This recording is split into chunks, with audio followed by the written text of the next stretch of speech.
Now I'm painting. What I did is that I only painted the top because I was too lazy to paint the sides or the bottom, and that would take too long. And I wanted to do it for you guys quick.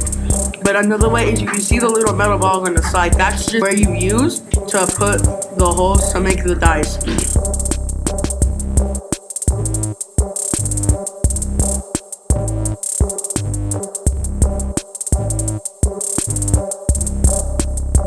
You should subscribe to this YouTube channel and click the like button and click the notification bell if you want to see more.